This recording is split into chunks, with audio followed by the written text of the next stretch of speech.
Hi friends, നമ്മളിപ്പോൾ ഡിസ്പെൻസറിക്ക് വന്നതാണ് പനിയായിട്ട്. അപ്പോൾ ഇത് കൂമ്പുഴ പാലത്തിൻ്റെ അവിടെയാണ് കേച്ചേരിക്ക് വരുന്ന വഴി കേട്ടോ. നമ്മുടെ കുന്നംകുളം മക്കിക്കാവ് കൂടിയിട്ട് കേച്ചേരിക്ക് വരുന്ന വഴിയാണ്. ഇവിടെയാണ് വണ്ടി ഇടിച്ചത്, ആ വാഹന അപകടം ഉണ്ടായത് കേട്ടോ. അപ്പോൾ ഇവിടെ ഒരു പെട്രോളിയം വണ്ടിയാണ്, അത് പെട്രോളിയം ഇല്ല എന്ന് പറഞ്ഞതിൽ കാരി വണ്ടിയായിരുന്നു, ബാഗുണ്ട്. അപ്പോൾ ഒരു വണ്ടിയായിട്ട് ഒരു പിക്കപ്പിനായിട്ട് കൂട്ടിയിടിക്കുകയാണ് ചെയ്തിട്ട് കേസ്. അപ്പോൾ ഇതാണ് വണ്ടി, ഇതിൻ്റെ ഫ്രണ്ടൊക്കെ ആകെ ഇടിച്ച് ഒരു ഇതായിട്ടുണ്ട്. വലിയ കാര്യമായിട്ട് പരിക്കില്ല എന്നൊക്കെ പറയണ കേട്ടു കേസ്, അറിയില്ല എന്താ സംഭവം ശരിക്കും. അപ്പോൾ അതാണ് നമ്മുടെ ബൈപ്പാസ് അവിടെ നടന്നത് കേട്ടോ. അക്കിക്കാവുന്ന കൂമ്പഴക്കിലെ പാലത്തിൻ്റെ അവിടെയാണ് ആക്സിഡൻറ്റ് ഉണ്ടായത്. അപ്പോൾ ഇതിൻ്റെ ഫ്രണ്ടിൽ ഇത്ര പരിക്കണം കേട്ടോ. ആ കേസ് എന്തോ കാര്യമായിട്ട് പറ്റിയിട്ടുണ്ടാവും തോന്നുന്നു ആൾക്ക്, എന്താണെന്നറിയില്ല.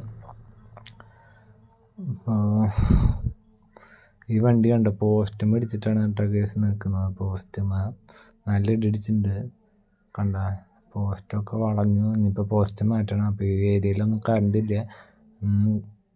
കുന്നുകളാക്കിക്കാവുന്ന വരുമ്പോൾ കൂമ്പുഴക്കിൽ കേച്ചേരിക്ക് വരുമ്പോൾ കൂമ്പുഴ പാലത്തിന് സമീപത്താണ്, ഡിസ്പെൻസറിക്ക് സമീപത്താണ് ഇടിച്ചിട്ടുള്ളത് കേട്ടോ കേസ്. ടാങ്കറായിട്ട് അപകടം ഉണ്ടാവാണ്ട് രക്ഷപ്പെട്ടു എന്ന് പറയാം, അത്രമാത്രം കേസ്. അപ്പോൾ നമ്മൾ മറ്റൊരു വീഡിയോ കേട്ടോ കേസ്.